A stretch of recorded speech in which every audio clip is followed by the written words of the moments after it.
For almost 800 years, a powerful, brilliant Muslim civilization called Al-Andalus absolutely thrived in what we now know as Spain and Portugal. It was a global center for science, for art, for culture. And then it was just gone. So the question is, how does that even happen? And that is a huge question, right? How does something that lasts for 8 entire centuries, something that helps shape a whole continent, just seem to vanish off the map? Well, to figure this out, we've got to look at the key moments, the fatal mistakes that sealed its fate. Just look at this timeline. It's staggering. We're talking from 711 all the way to 1492. To give you some perspective, that's longer than the Roman Empire lasted in Britain. But this incredible history was completely undone by a series of mistakes, and the very first one happened right at the beginning. Okay, so our story kicks off with this unbelievable, lightning-fast conquest. But here's the crazy part. Hidden inside that very victory was a single oversight, a fatal flaw that would eventually bring the whole thing crashing down. So picture this. The year is 711. The story starts right here, at a place called Gibel el-Tariq in Arabic, which means Mountain of Tariq, a name we've since shortened to Gibraltar. A pretty small force, maybe 7,000 soldiers, crossed the strait, probably not expecting to conquer an entire kingdom. So you're probably wondering, how did such a small army pull this off so fast? Well, the Christian Visigothic kingdom they ran into is basically already rotting from the inside. Their king, Roderick, wasn't even a legitimate ruler. He'd stolen the throne.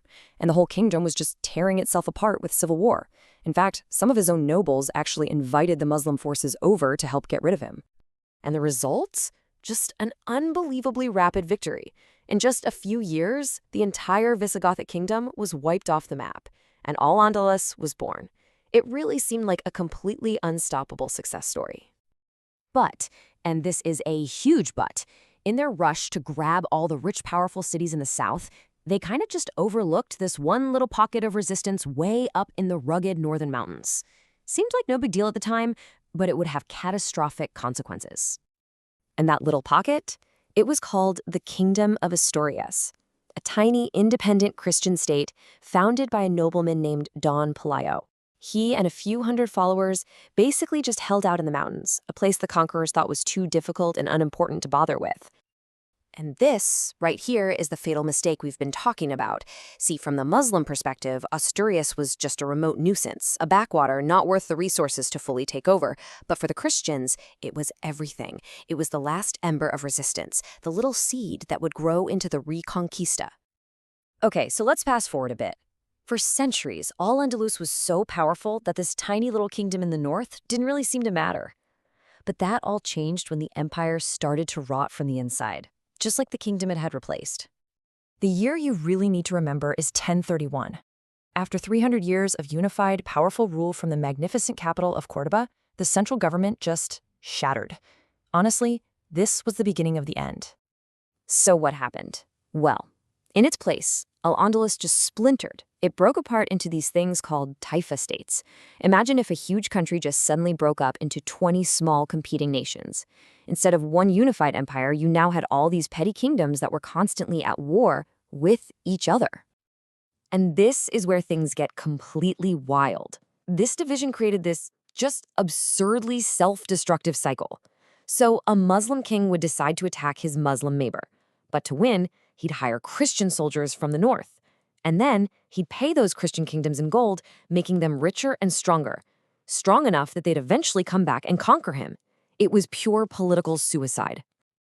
So, you can imagine, all this internal chaos was the perfect opportunity for those Christian kingdoms, which had been slowly, patiently growing from that tiny little seed in Asturias. Now, to be fair, they got a couple of lifelines. Powerful empires from North Africa, first the Almoravids, then the Almohads, crossed the strait, reunited Al-Andalus, and pushed the Christians back. So they definitely helped for a while. But here's the thing. They couldn't fix the root problem, which was this constant infighting.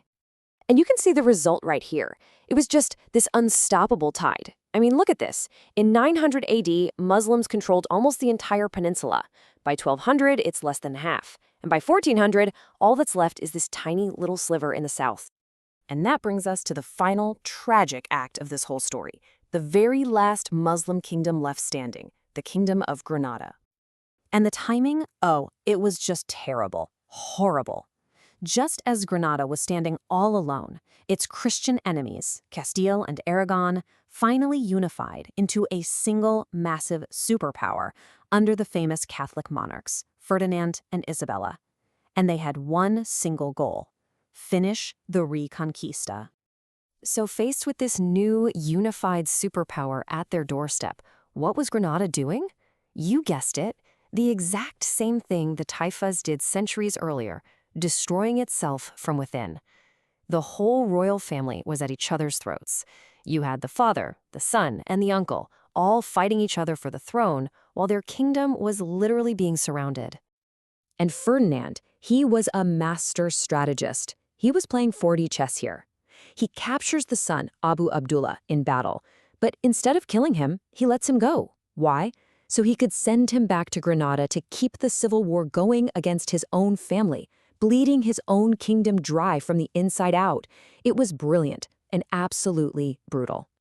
So when you step back and look at the whole 800-year story, you realize the end wasn't some sudden event. It was the inevitable result of centuries of these same mistakes being made over and over again. There's this incredible, famous story that when Abu Abdallah finally handed over the keys to the city of Granada in 1492, his own mother, Queen Aisha, said this to him. It's just a brutal but incredibly powerful summary of the whole tragedy, a failure of leadership and a failure of unity. So let's boil it all down. When you look at the whole picture, the fall of this 800-year civilization really comes down to a few key things. First, that small mistake right at the start that they never fixed. Second, a fatal, chronic habit of internal division. Third, the rise of a unified, determined enemy. And finally, just failing to eliminate that enemy back when they were strong enough to do so. And all of this leaves you with one of those big what-if questions of history. Just think about it.